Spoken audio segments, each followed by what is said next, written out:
are some of the most common issues that you find when you're closing a new property? All types of issues. There's always something different.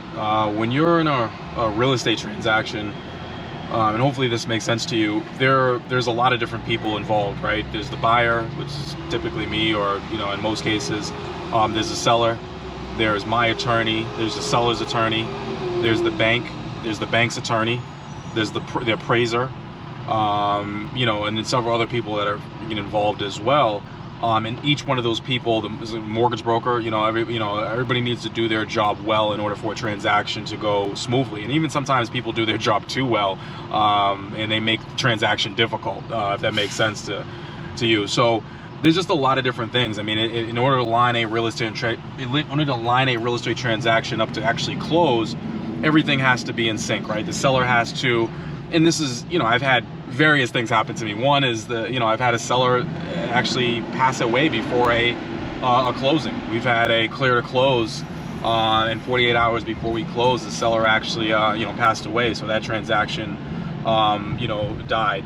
Sometimes the seller is multiple people. The seller could be a brother and sister who own a home. Sister's at the closing, brother doesn't show up, brother actually needs to sign all the paperwork and actually transfer title or transfer deed.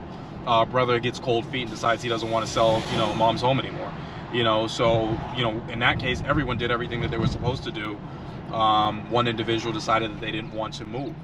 Sometimes we have everything in line. The bank gives you a clear to close, and the closing attorney goes MIA for 3 weeks. We just had that happen, with a partner of mine where, he tried to close the deal, and the closing attorney, bank's giving him a clear to close, everything's good, buyer, seller, everything else. And the the closing attorney goes missing, for several weeks. Bank's calling him, everything else. So there's always something. Right now, as we're headed to this closing, you and I are dealing with the fact that, 50% of the time I bring a bank check.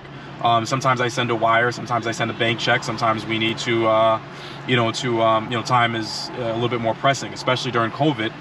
You can't just walk into a branch anymore. You have to actually set up an appointment to send a wire. It's actually kind of a big deal, and it takes, it's a process.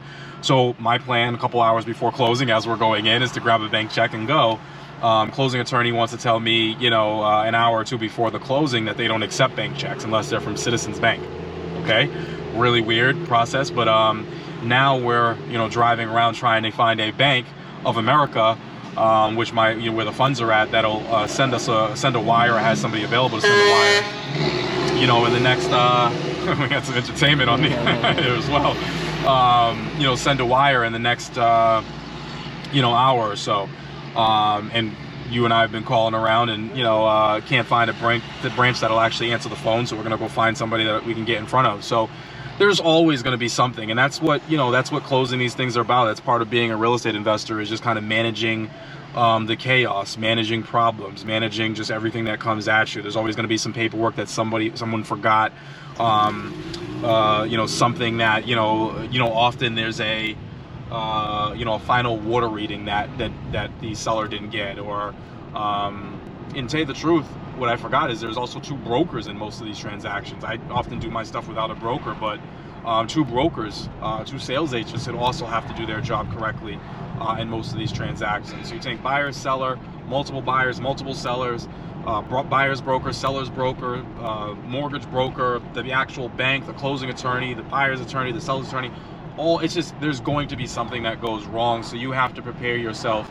I get a lot of clients and family members that kind of think the process is easy, and they just they go through it and they're like, that was I just never want to do that again. Buying a house, selling a house was just an awful experience, because there's just so many different people asking you questions and throwing things at you. But I would say one of the the more common things is just somebody in that transaction going missing, or somebody within the transaction forgetting about something. But long story short, there's always going to be some BS that you have to deal with.